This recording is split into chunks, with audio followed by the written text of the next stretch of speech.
Hello everybody, welcome to Ichimoku Telugu channel. మనం ప్రతిరోజు nifty and bank nifty చార్ట్ను review చేస్తున్నాం based on CPR and Ichimoku indicator ప్రకారం. అలాగే ఆప్షన్ చైన్ డాటాను కూడా అనాలిసిస్ చేయడం అయితే జరుగుతుంది. అందులో భాగంగా రేపు ఎలా ఉంటుందో ఒకసారి చూద్దాం. ముందుగా నిఫ్టీ యొక్క ఇంటర్డే చార్ట్ను అనాలిసిస్ చేసినట్టయితే నిన్నటి సిపిఆర్తో పోల్చుకున్నప్పుడు ఈరోజు అవుట్ సైడ్ వాల్యూ సిపిఆర్ రావడం జరిగింది. ప్రైస్ అనేది సిపిఆర్ కింద ఓపెన్ కావడం జరిగింది. అది కూడా పర్టికులర్గా ప్రీవియస్ డే లోను S1 కింద ఓపెన్ కావడం జరిగింది. సో ఈ సందర్భంలో మనం ట్రేడ్ ఇనిషియేట్ చేయాల్సి వస్తే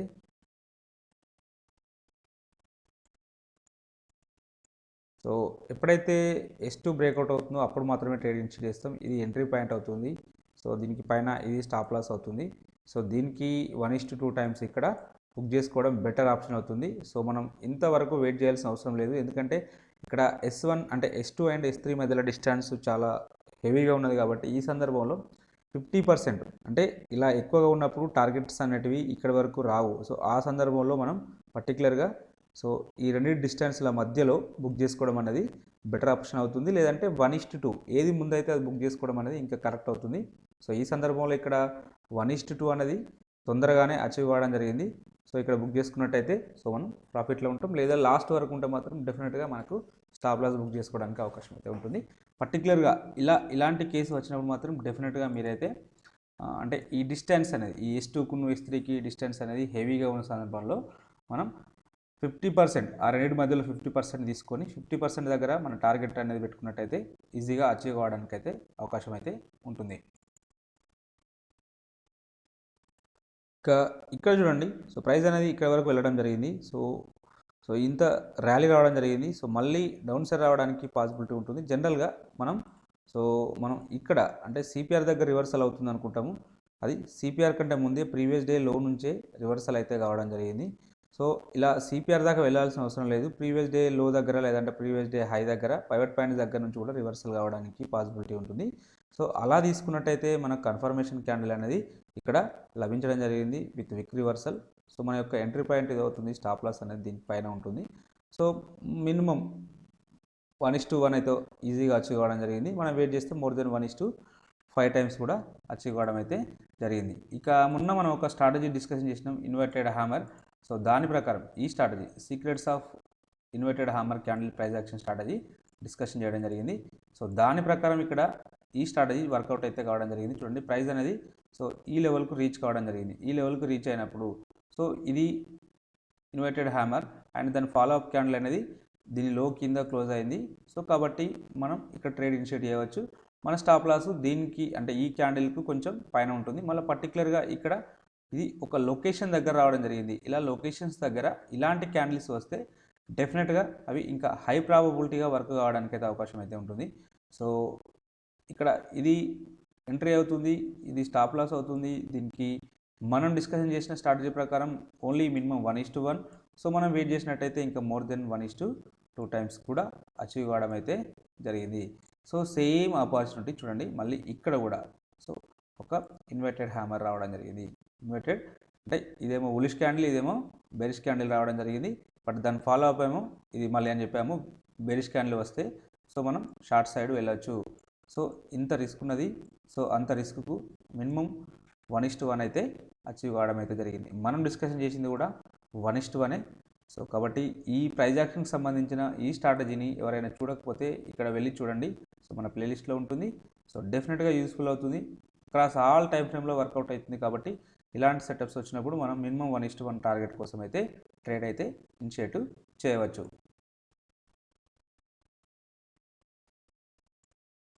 ఇక సప్లై డిమాండ్ జోన్స్ గురించి డిస్కషన్ చేస్తే మనం ఇక్కడ ఒక డిమాండ్ జోన్ ఇవ్వడం జరిగింది. ఇవి 2 జోన్స్ ఉన్నట్టున్నాయి ఇక్కడ. సో ఇది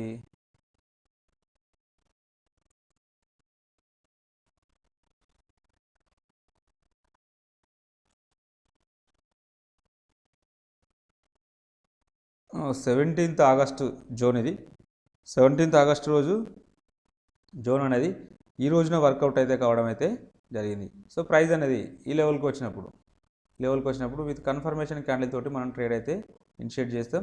సో ఫస్ట్ జోన్ కంటే నేను చెప్పాను ఇలా 2 లెవెల్స్ ఉన్నప్పుడు ఫస్ట్ జోన్ కంటే కింది జోన్కు ప్రిఫరెన్స్ ఇవ్వండి అని చెప్పాము. ఈ కింది జోన్ తర్వాత అంటే ఈ రెండవ జోన్ తర్వాత మళ్ళీ మనకు ఇక్కడ ఎంట్రీ పాయింట్ అంటే కరెక్ట్ ఎగ్జాక్ట్గా ఇక్కడే లభిస్తుంది. అంటే ఈ జోన్ నుంచి మళ్ళీ బయటకు వచ్చి క్లోజ్ అయిన క్యాండిల్ వచ్చేసి ఇది అవుతుంది. అంటే కింది జోన్ టచ్ చేసిన తర్వాత మళ్ళీ పైన క్లోజ్ అయిన జోను ఇది అవుతుంది కాబట్టి సో డెఫినెట్గా ఇది ఎంట్రీ పాయింట్ అవుతుంది. స్టాప్ లాస్ అనేది ఇది అవుతుంది. సో దీనికి 1:2 టైమ్స్ కంటే పైన అచీవ్ కావడం అయితే జరిగింది. సో ఇలాంటి జోన్స్ డ్రా చేయండి. చూడండి ఎప్పుడు ఆగస్టు 21 రోజు డ్రా చేసిన జోన్ అయితే ఈరోజు వర్కౌట్ అయితే కావడం జరిగింది. ఇక ఇంకొకటి ఈ జోన్ మనం ఇది నిన్ననే డ్రా చేయడం జరిగింది. 28 ఫిబ్రవరి రోజు డ్రా చేయడం జరిగింది. సో ప్రైస్ అనేది ఈ లెవెల్కి వచ్చినప్పుడు మళ్ళీ రిజెక్షన్స్ అంటే మనం ఇది డిమాండ్ జోన్కి ఇవ్వడం జరిగింది. బట్ ప్రైస్ అనేది గ్యాప్ డౌన్లో ఓపెన్ కావడం వల్ల మళ్ళీ ఈ లెవెల్కి వచ్చినప్పుడు ఈ సప్లై జోన్గా యాక్ట్ అవుతుంది. సప్లై జోన్గా యాక్ట్ అయినప్పుడు మనకు ఈ క్యాండిల్ అంటే ఈ జోన్ కింద బేరిష్ క్యాండిల్ క్లోజ్ అయినా లేదంటే రివర్సల్ క్యాండిల్ వచ్చినా కూడా మనం ట్రేడ్ అయితే ఇనిషియేట్ చేయొచ్చు. సో అలాంటి ఆపర్చునిటీ అంటే ఇక్కడ రావడం జరిగింది. సో ఇది మన యొక్క ఎంట్రీ పాయింట్ అవుతుంది. స్టాప్ లాస్ అనేది ఇది అవుతుంది. దీనికి 1:2 టైమ్స్ పైన అచీవ్ కావడం అయితే జరిగింది. సో అంటే రెండు జోన్స్ పర్ఫెక్ట్గా వర్కౌట్ అయితే కావడం జరిగింది. సో కాబట్టి ఇలాంటి జోన్స్ డ్రా చేయడానికి ప్రయత్నం అయితే చేయండి. ఇక రేపటి రోజున ఇక్కడ ఒక సప్లై జోన్ ఉండడం జరిగింది. అలాగే ఈ సప్లై జోన్ అనేది కొంచెం క్వాలిటీ జోన్గా ఉన్నది. ఎందుకంటే రెండు వరుస మూమెంటం క్యాండిల్స్ మళ్ళీ దట్టు పర్టికులర్గా ఇవి ఆల్మోస్ట్ అంటే విక్స్ అనేవి నెగిషియబుల్గా ఉన్నాయి కాబట్టి ఈ జోన్ కొంచెం క్వాలిటీ ఉండడానికి పాసిబిలిటీ ఉంటుంది. డెఫినెట్గా ఇక్కడ పెండింగ్ ఆర్డర్స్ ఉంటాయి. సో ఇక్కడికి ఏదైనా క్యాండిల్ అంటే విత్ 5 మినిట్స్ కన్ఫర్మేషన్ క్యాండిల్ తోటే మనం ట్రేడ్ తీసుకుంటాం. అలాగే ఈ జోన్ కూడా సో డిమాండ్ జోన్. ఈ రెండు జోన్స్ని అయితే మార్క్ చేసుకోండి. సో ఇక్కడికి వచ్చినప్పుడు కన్ఫర్మేషన్ క్యాండిల్ తోటి ట్రేడ్ ఇనిషియేట్ చేద్దాం. ఆప్షన్ చైన్ ఆటను చూసినట్టయితే హైయెస్ట్ ఓపెన్ ఇంట్రెస్ట్ అనేది 17,000 దగ్గర బిల్డప్ అయింది. సెకండ్ హైయెస్ట్ ఓపెన్ ఇంట్రెస్ట్ అనేది 17,200 దగ్గర బిల్డప్ అయింది. నిఫ్టీ అప్సైడ్ వస్తే ఫస్ట్ రెసిస్టెన్స్ సెకండ్ రెసిస్టెన్స్ ఇక్కడ ఉండడానికి పాసిబిలిటీ ఉంటుంది. ఇట్లా సిగ్నిఫికెంట్గా ఒక్కరోజు హైయెస్ట్ ఓపెన్ ఇంట్రెస్ట్ అనేది ఇక్కడ బిల్డప్ అయింది కాబట్టి ఈ లెవెల్ మనకు స్ట్రాంగ్ రెసిస్టెన్స్ లాగా యాక్ట్ అయితే అవుతుంది. ఓవరాల్ సినారియో చూసినట్టయితే షార్ట్ బిల్డప్ కావడం జరిగింది కాబట్టి నెగిటివ్ ఉండడానికే అవకాశం అయితే ఎక్కువగా ఉన్నది. సో ఇక పుట్ సైడ్లో చూసినట్టయితే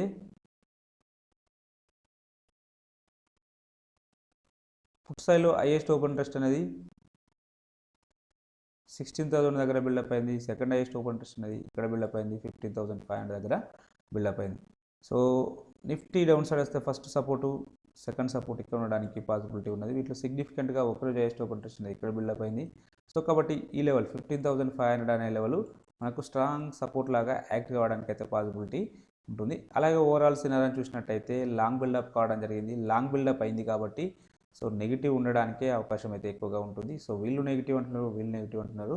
సో డెఫినెట్గా నెగిటివ్ ఉండడానికే పాసిబిలిటీ ఉంటుంది. ఎలాగూ అక్కడ రష్యన్ యుక్రెయిన్ క్రైసిస్ అనేది కంటిన్యూ అవుతుంది కాబట్టి ఇంకా డౌన్ సైడ్ ఉండడానికే పాసిబిలిటీ ఉంటుంది. లాస్ట్లో ఎఫ్ఐ డాటా చూస్తే ఇంకా క్లారిటీ రావడం అయితే జరుగుతుంటుంది.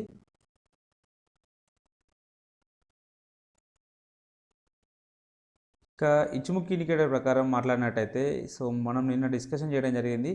సో ఈ లో బ్రేక్అవుట్ అయితే డెఫినెట్గా ఇక్కడ వరకు 16,200 అండ్ ఈ లెవెల్ టచ్ చేయడానికి పాసిబిలిటీ ఉంటుందని విత్ లాజిక్ తోటి చెప్పడం జరిగింది. సో ఈ లెవెల్ను టెస్ట్ చేసుకుంటే అయితే డెఫినెట్గా కిందికి అయితే రావడం జరిగింది. ఇక రేపటి రోజున సినారియో వచ్చేసి ఈ లోసు బ్రేక్ డౌన్ అయినా లేదంటే గ్యాప్ డౌన్ ఓపెన్ అయినా నెక్స్ట్ లెవెల్ ఆఫ్ సపోర్ట్ ఎక్కడ ఉందంటే ఇక్కడ ఉంది. ఇక్కడ చూడండి, ఇక్కడ ప్రైస్ అనేది చాలా రోజులు కన్సల్టేషన్ అయితే కావడం జరిగింది. ఆల్మోస్ట్ జూన్ నుంచి ఆగస్టు వరకు 3 మంత్స్ జూన్ జూలై అంటే నియర్లీ 2 మంత్స్ అయితే ఇక్కడ సస్టైన్ కావడం జరిగింది.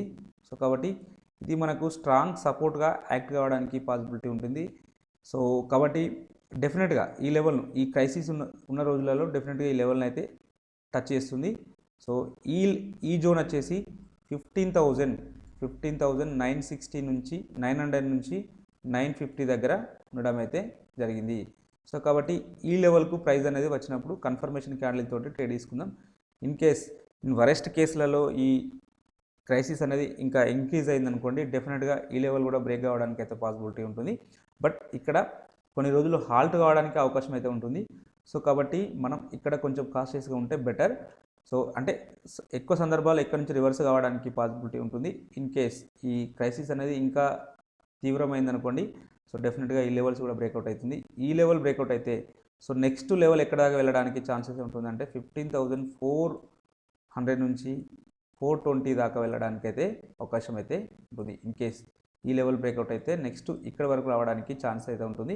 సో నెక్స్ట్ ఈ లెవెల్ దగ్గర వీక్లీలో సపోర్ట్ అయితే ఉండడం జరిగింది కాబట్టి సో ఇక్కడ వరకు రావడానికి ఛాన్సెస్ అయితే ఉన్నవి. కాబట్టి ఈ లెవెల్ అనేది చాలా క్రూషియల్. కాబట్టి డెఫినెట్గా ఈ లెవెల్ టెస్ట్ చేయడానికి అయితే అవకాశం అయితే ఉన్నది. ఇక అప్ సైడ్ సినారియో గురించి డిస్కషన్ చేస్తే అప్ సైడ్ ఈ క్యాండిల్ యొక్క హై అనేది బ్రేక్అవుట్ అయితే అంటే 16,400 పైన సస్టైన్ అయితే so next so first target ఇక్కడ వరకు 17,000 వరకు వెళ్ళడానికి మాత్రమే ఛాన్సెస్ అయితే ఉంటుంది. సో ఇన్ కేస్ ఇంకా ఈ క్రైసిస్ అంతా సెట్ అయిపోయి ఇంకా కొంచెం పాజిటివ్ న్యూస్ వస్తే సో ఇక్కడ వరకు 17,500 వరకు వెళ్ళడానికి అంటే ఇది ఎగ్జాక్ట్ లెవెల్ వచ్చేసి 338 ఈ లెవెల్ వరకు మాత్రమే వెళ్తుంది. సో అంటే ఇంకా ఒక విధంగా చెప్పాలంటే 17,000 ఈ లెవెల్ బ్రేక్అవుట్ వస్తేనే నిఫ్టీలో బుల్లిష్నెస్ అనేది కంటిన్యూ అవుతుంది. అంటే బుల్లిష్నెస్ అనేది మనం ఎక్స్పెక్ట్ చేయవచ్చు, లేకపోతే సో డౌన్ సైడే చూడాలి. కాబట్టి 17,000 లెవెల్ బ్రేక్అవుట్ అయ్యే వరకు వెయిట్ చేయడమే బెటర్. అంటే మనం ఒకవేళ లాంగ్ టర్మ్లో ఇన్వెస్ట్మెంట్ చేసుకుందాం అనుకుంటే సో నిఫ్టీ కానీ నిఫ్టీలో ఉండే ఆ 50 స్టాక్స్ని ఇన్వెస్ట్మెంట్ చేసుకుందాం అనుకుంటే 17,000 బ్రేక్అవుట్ వచ్చిన తర్వాత ట్రేడ్ చేస్తే ఇంకా మనకు బెటర్, అంటే మనకు బెటర్ ఎంట్రీ అయితే అవుతుంటుంది. లేదంటే సో మనం ఇలా ఈ ఫాలింగ్ నైప్ను పట్టుకునే విధానం అయితే అవుతుంది. ఎందుకంటే డెఫినెట్గా ఇలా పడుతున్నప్పుడు మనం సో బై చేస్తే డెఫినెట్గా అది ఎక్కడి నుంచి ఇంకెంత దూరం పడుతుందో ఎవరికి తెలియదు. సో కాబట్టి ఒకవేళ ఈ లెవెల్ దగ్గర సస్టైన్ అవుతుందేమో వెయిట్ చేద్దాం. ఇన్ కేస్ ఇది సస్టైన్ కాకపోతే డెఫినెట్గా మనం నెక్స్ట్ ఒకసారి ఈ లెవెల్ టెస్ట్ చేయడానికి అయితే పాసిబిలిటీ ఉంటుంది 15,500ని. సో కాబట్టి అక్కడ వరన వెయిట్ చేద్దాం.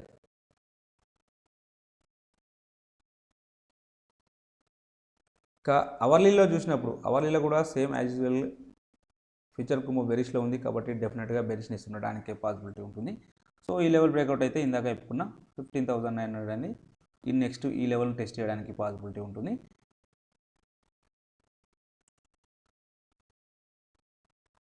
ఇంకా అప్సైడ్లో వచ్చేసి ఫస్ట్ ఈ లెవెల్ పైన అంటే ఒకవేళ ఫ్లాట్గా ఓపెన్ అయినా కొంచెం స్లైట్గా గ్యాప్ డౌన్ ఓపెన్ అయినా నెక్స్ట్ ఒకసారి పుల్ బ్యాక్ రావడానికి పాసిబిలిటీ ఉంటుంది. పుల్ బ్యాక్ వస్తే సో 16,500 వరకు రావడానికి పాసిబిలిటీ ఉంటుంది పుల్ బ్యాక్. సో మళ్ళీ ఇక్కడ నుంచి డెఫినెట్గా డౌన్ సైడే వస్తుంది. బట్ ఒకవేళ స్మాల్ పుల్ బ్యాక్ రావడానికి పాసిబిలిటీ ఉంటే 16,500 వరకు రావడానికి పాసిబిలిటీ ఉంటుంది. ఇన్ కేసు ఇంకా కొంచెం ఎక్కువ వస్తే సో నెక్స్ట్ పుల్ బ్యాక్ అనేది సో 16,600 వరకు రావడానికి ఛాన్సెస్ అయితే ఉంటుంది. కాబట్టి ఈ లెవెల్స్ని మార్క్ చేసుకోండి. ఇక బ్యాంక్ నిఫ్టీ యొక్క ఇంట్రాడే చార్ట్ అనాలిసిస్ చేసినట్టయితే సో ప్రైస్ అనేది ప్రీవియస్ డే లోను S1 మధ్యలో ఓపెన్ కావడం జరిగింది. ఈ సందర్భంలో సో ఆఫ్టర్ 15 మినిట్స్ తర్వాత అంటే ప్రైస్ అనేది అప్పటి వరకు ఇక్కడ రీచ్ అయింది. సో మళ్ళీ నెక్స్ట్ టైం ఒకవేళ మనం ట్రేడ్ ఇనిషియేట్ చేయాల్సి వస్తే ఎప్పుడైతే 15 మినిట్స్ వరకు ఒక లో అంటే ఫామ్ అయిందో ఆ లో బ్రేక్అవుట్ అయితేనే ట్రేడ్ అయితే ఇనిషియేట్ చేయాల్సి వస్తుంటుంది. సో ఆ సందర్భంలో మనం తీసుకోవాల్సి వస్తే ఎంట్రీ అనేది అది కూడా పర్టికులర్గా ఈ S2 కింద కాబట్టి సో మనం అంటే ఈవెన్ అంటే ఇక్కడ కూడా తీసుకోవడానికి పాసిబిలిటీ ఉంటుంది. మళ్ళీ అంటే ఇది S2కి అంటే S1కి పుల్ బ్యాక్ అయితే రావడం జరిగింది. ఈ S1 దగ్గర పుల్ బ్యాక్ దగ్గర ట్రేడ్ తీసుకునడం కంటే ఇక్కడ కానీ తీసుకుంటే బెటర్ ఉంటుంది. సో మనం ఒకవేళ ట్రేడ్ ఇనిషియేట్ చేయాల్సి వస్తే ఈ 15 మినిట్స్ తర్వాత లో అయితే ఏదైతే ఉంటుందో అక్కడ మాత్రమే తీసుకోవాల్సి ఉంటుంది. ఈ లో బ్రేక్అవుట్ అయిన తర్వాత మాత్రమే ట్రేడ్ ఇనిషియేట్ చేయాల్సి వస్తుంది. అది ఒకవేళ తీసుకుంటే ఇక్కడ లభిస్తుంది ఎంట్రీ అనేది. సో టార్గెట్ అనేది సో నెక్స్ట్ పైవట్ పాయింట్ అవుతుంది కాబట్టి అది దగ్గర వరకు వచ్చి మళ్ళీ రిటర్న్ అయితే కావడం జరిగింది. ఎందుకంటే ఇక్కడ నిఫ్టీ అనేది రివర్స్ కావడం జరిగింది. సో ఈ సందర్భంలో ప్రాఫిట్ అనేది ఇక్కడ అంటే ఇన్ కేసు మనం ఇక్కడ వరకు వస్తుందని వెయిట్ చేసిన సందర్భంలో అయితే రానప్పుడు ఏం చేయాలంటే ఎప్పుడైతే ఒక 5 మినిట్స్ క్యాండిల్ పైన ఏదైనా ఒక బుల్లిష్ క్యాండిల్ క్లోజ్ అయితే అంటే మన టార్గెట్కు దగ్గరలో ఏదైనా ఒక 5 మినిట్స్ టైం ఫ్రేమ్లో ఇంకొక 5 మినిట్స్ బుల్లిష్ క్యాండిల్ క్లోజ్ అయితే డెఫినెట్గా మనం సో ఇక్కడ ఎగ్జిట్ కావచ్చు. ఎగ్జిట్ అయితే సో మనం ఇక్కడ ఎంట్రీ లభించింది. సో ఇక్కడ ఎగ్జిట్ అవుతున్నాం అంటే మనం అనుకున్న టార్గెట్ రాలేదు కానీ ఓవరాల్గా నెట్లో ప్రాఫిట్లోనైతే ఉంటాము. కాబట్టి ఇలాంటి సినారియోస్ను అవలంబించండి. సో మరి ఎగ్జాక్ట్గా ఈ లొకేషన్ దగ్గరే నేను బుక్ చేసుకుంటానంటే డెఫినెట్గా స్టాప్ లాస్ అయితే హిట్ కావడానికి పాసిబిలిటీ ఉన్నది. కాబట్టి ఎందుకు ఇక్కడ నుంచి రివర్స్ అయిందంటే ఈ సందర్భంలో నిఫ్టీ అనేది ఇక్కడ నుంచి వెనుకకు వెళ్ళడం జరిగింది. కాబట్టి సో బ్యాంక్ నిఫ్టీ కూడా దాన్ని ఫాలో కావడం అయితే జరుగుతుంది. సో ఇక నెక్స్ట్ లేటర్ పీరియడ్లో సిపిఆర్కి అయితే పుల్ బ్యాక్ రావడం జరిగింది. సిపిఆర్కు పుల్ బ్యాక్ వచ్చినప్పుడు చూడండి, సిపిఆర్ పుల్ బ్యాక్ వచ్చినప్పుడు మనం అంటే డెఫినెట్గా ఇలా లొకేషన్ దగ్గర reversal candle, week reversal candle అనేది ఇది అవుతుంది. సో పర్టికులర్గా సో ఇది ఎంట్రీ పాయింట్ అవుతుంది. స్టాప్ లాస్ అనేది దీనిపైన అవుతుంది. టార్గెట్ అనేది దీనికి 1:2 టైమ్స్ ఈజీగా అచీవ్ అవ్వడం జరిగింది. So first target previous day లో అవుతుంది, సెకండ్ టార్గెట్ ఇది అవుతుంది. సో మనం లాస్ట్ వరకు వెయిట్ చేస్తే ఇది మోర్ దెన్ 1:5 టైమ్స్ అయితే అచీవ్ కావడం అయితే జరిగింది. సో ఇలా పర్టికులర్గా లొకేషన్స్ దగ్గర ట్రేడ్ చేయండి. ఒకవేళ లొకేషన్స్ దగ్గర కాకపోతే పర్టికులర్గా క్యాండిల్ స్టిక్స్ యొక్క వాటి యొక్క షేప్స్ అంటే అవి ఏంటి, హ్యామరా లేకపోతే బుల్లిష్ క్యాండిల్సా, అవి ఒక లొకేషన్ దగ్గర చూసుకుంటూ ట్రేడ్ చేయండి. కొన్ని ప్రైస్ యాక్షన్ ప్యాటర్న్స్ను ప్రాక్టీస్ చేసుకుంటూ ట్రేడ్ చేసినట్టయితే డెఫినెట్గా ప్రాఫిట్లో ఉంటాం. ఇక ఇందాక డిస్కషన్ చేసిన ఈ హ్యామర్, ఇన్వర్టెడ్ హ్యామర్ స్ట్రాటజీ చూడండి, సేమ్ ఇక్కడ ఒక లొకేషన్ దగ్గర హ్యామర్ క్యాండిల్ రావడం జరిగింది. దానికి follow up candle, bearish candle close కావడం జరిగింది. సో దీని లో నుంచి మన ఎంట్రీ ప్రైస్ లభిస్తుంది. ఇది స్టాప్ లాస్, దీనికి 1:1 టైం ఈజీగా అచీవ్ కావడం అయితే జరిగింది.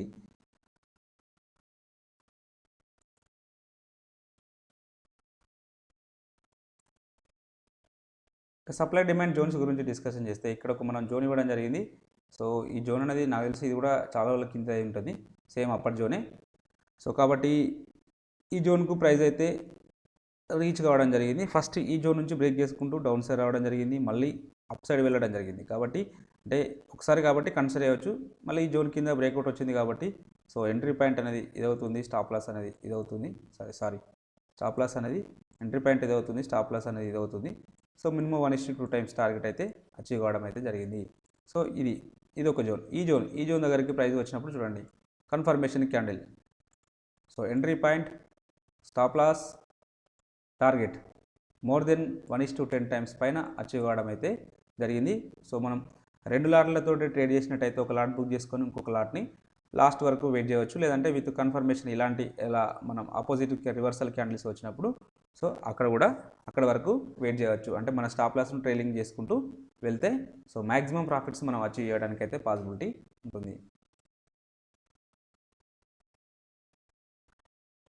ఇక రేపటి రోజున ఇక్కడ ఒక డిమాండ్ జోన్ ఉంది, అలాగే ఇక్కడ ఒక డిమాండ్ జోన్ ఉంది. బట్ ఇవి లెవెల్స్, బట్ కాషియస్గా ఉండండి ఈ లెవెల్స్ దగ్గర.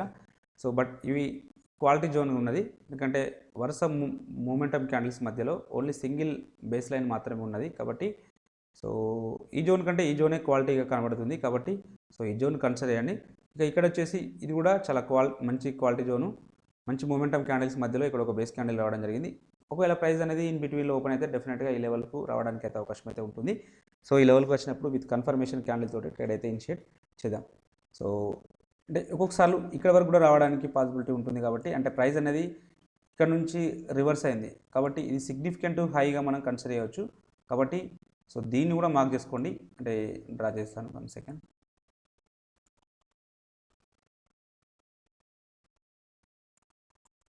సో ఇది జోన్ ఏం కాదు, కానీ ఇక్కడ సిగ్నిఫికెంట్గా ఇక్కడ నుంచి ప్రైస్ అనేది రివర్సల్ అయింది కాబట్టి మేబీ ఇక్కడ కొన్ని పెండింగ్ ఆర్డర్స్ ఉండడానికి పాసిబిలిటీ ఉంటుంది. కాబట్టి ఈ జోన్ కూడా మార్క్ చేసుకోండి. ఈ జోన్కి వచ్చినప్పుడు అంటే ఇన్ కేస్ ఈ లెవెల్ బ్రేక్అవుట్ అయితే డెఫినెట్గా ఈ లెవెల్ వర్కౌట్ అయితే కావడానికి అవకాశం అయితే ఉన్నది. ఇక ఆప్షన్ చైన్ చూసినట్టయితే హైయెస్ట్ ఓపెన్ ఇంట్రెస్ట్ అనేది బ్యాంక్ నిఫ్టీలో 36,000 దగ్గర ఉంది. సెకండ్ హైయెస్ట్ ఓపెన్ ఇంట్రెస్ట్ అనేది 35,000 దగ్గర ఉండడం జరిగింది. So bank Nifty up side వస్తే ఫస్ట్ రెసిస్టెన్స్, సెకండ్ రెసిస్టెన్స్ ఇక్కడ ఉంటుంది. వీటిలో సిగ్నిఫికెంట్గా ఒకరు హైయెస్ట్ ఓపెన్ ఇంట్రెస్ట్ ఇక్కడ ఉంటుంది. సో ఈ లెవెల్ అనేది స్ట్రాంగ్ రెసిస్టెన్స్ లాగా యాక్ట్ కావడానికి పాసిబిలిటీ ఉంటుంది. అలాగే ఓవరాల్ సినారియోని చూసినట్టయితే మనకు షార్ట్ బిల్డప్ కావడం జరిగింది. షార్ట్ బిల్డప్ అయింది కాబట్టి నెగిటివ్ కంటిన్యూ కావడానికి అవకాశం అయితే ఉన్నది. సో అలాగే పుట్ సైడ్లో చూసినట్టయితే పుట్ సైడ్లో హైయెస్ట్ ఓపెన్ ఇంట్రెస్ట్ అనేది 33,000 దగ్గర ఉంది. సెకండ్ హైయెస్ట్ ఓపెన్ ఇంట్రెస్ట్ అనేది సో ఇక్కడ ఉంది, 34 దగ్గర ఉంది. బ్యాంక్ నిఫ్టీ డౌన్ సైడ్ వస్తే ఫస్ట్ సపోర్టు, సెకండ్ సపోర్ట్ ఇక్కడ ఉంటుంది. అలాగే వీటిలో సిగ్నిఫికెంట్గా ఒకరోజు హైయెస్ట్ ఓపెన్ ఇంట్రెస్ట్ అనేది ఇక్కడ బిల్డప్ అయింది. కాబట్టి ఈ లెవెల్ మనకు స్ట్రాంగ్ సపోర్ట్ లాగా యాక్ట్ చేయడానికి అయితే అవకాశం అయితే ఉన్నది. అలాగే ఓవరాల్ సినారియోని చూసినట్టయితే సో ఇక్కడ లాంగ్ బిల్డప్ కావడం జరిగింది. లాంగ్ బిల్డప్ అయింది కాబట్టి నెగిటివ్ ఉండడానికే అవకాశం అయితే ఉన్నది. సో ఎలాగో రష్యా యుక్రెయిన్ క్రైసిస్ కొనసాగుతుంది కాబట్టి డెఫినెట్గా డౌన్ సైడ్ ఉండడానికే అవకాశం అయితే ఎక్కువగా ఉన్నది.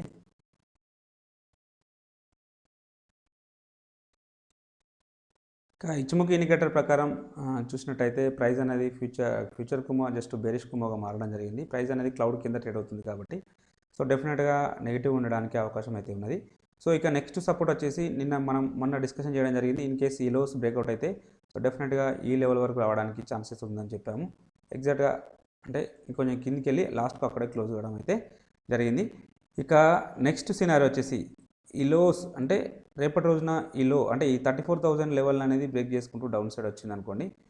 సో ఈ 34,000 బ్రేక్ చేసుకుంటూ డౌన్ సైడ్ వస్తే సో నెక్స్ట్ ఇక్కడ వరకు ఈ 33,000 ఇది 250 దగ్గర ఉండడం జరిగింది. కాబట్టి ఈ లెవెల్ వరకు అంటే ఇక్కడ ఒక మనకు సపోర్ట్ జోన్ అయితే ఐడెంటిఫై అవుతుంది.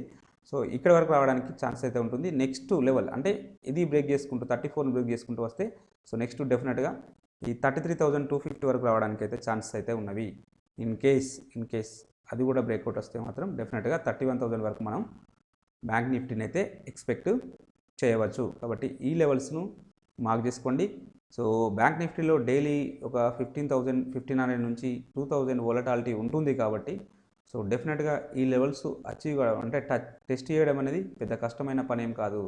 సో ఈ రోజులలో డైలీ మినిమం 1000 పాయింట్ నుంచి అప్ డౌన్ 1500 వరకు అప్ డౌన్ ఉండడానికి ఉంటుంది కాబట్టి సో ఈజీగా ఈ లెవెల్స్ను టెస్ట్ చేయడానికి అయితే అవకాశం అయితే ఉంటుంది. కాబట్టి ఈ లెవెల్స్ను దగ్గర కొంచెం కాషియస్గా ఉండండి. ఇంకా అవర్లీ టైం ఫ్రేమ్లో చూసినట్టయితే సో కంప్లీట్గా మనకు బెరిష్నెస్ షో చేస్తుంది. సో ఇది డౌన్ సైడే ఇండికేట్ చేస్తుంది. డౌన్ సైడ్ అయితే ఇందాక చెప్పిన లెవెల్స్ వరకు హోల్డ్ కూడా అవుతుంది.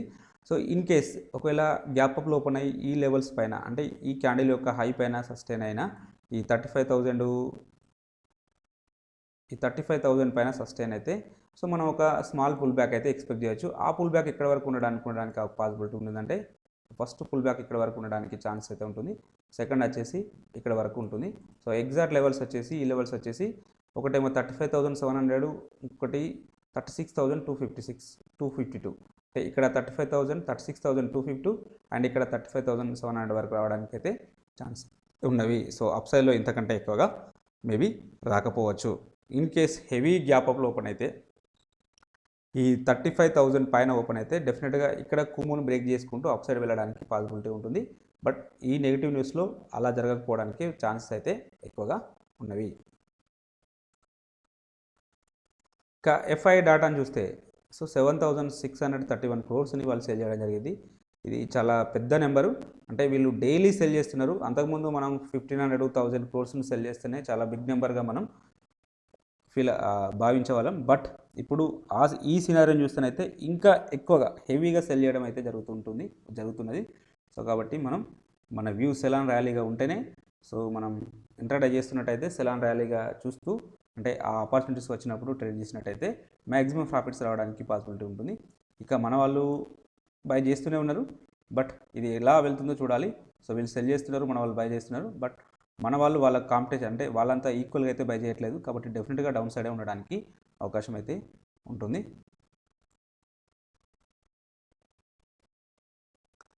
ఇక ఇంట్రాడే పర్పస్లో ఈ స్టాక్స్ను వాచ్ లిస్ట్లో పెట్టుకోండి. ఇవి నారో సిపిఆర్ ఉన్న స్టాక్స్. సో కాబట్టి ట్రెండింగ్ ఉండడానికి అయితే అవకాశం అయితే ఉంటుంది. సో వీటిలలో కూడా ఎక్కువ శాతం లొకేషన్ దగ్గర సెలాన్ రైజ్లోనే మీ వ్యూ ఉంచండి. పర్టికులర్గా అంటే ఈ స్టాక్స్లో ఈ ఐటీ స్టాక్స్ కాకుండా మిగతా వాటిలో మాత్రం సెలాన్ ర్యాలీగానే ఉంటే మనం ప్రాఫిట్లో ఉండడానికి అయితే అవకాశం అయితే ఉంటుంది. సో ఈ రెండు తప్ప బట్ వీటిలో యాజ్ పర్ ద టెక్నికల్గా వర్క్ చేసుకుంటే బెటర్ ఉంటుంది. ఎందుకంటే సో ఐటీ అనేది కొంచెం బుల్లిష్గా ఉంటుంది ప్రజెంట్ సిచ్యువేషన్లో. సో కాబట్టి సో మరి మనం వీటిలో గుడ్డిగా సెల్ చేసుకుంటూ వెళ్తే మాత్రం డెఫినెట్గా లాసెస్ అయితే కూడా రావడానికి పాసిబిలిటీ ఉంటుంది. కాబట్టి సో ఇవి తప్ప మిగతా వాటిని అయితే కొంచెం సెలాన్ ర్యాలీలోనే ఉంటే బెటర్. సో ఇది కంటెంట్. మీకు ఈ కంటెంట్ నచ్చినట్టయితే తప్పక లైక్ చేస్తూ షేర్ చేయగలరు, అలాగే సబ్స్క్రైబ్ చేసుకోగలరు. Thank you everybody.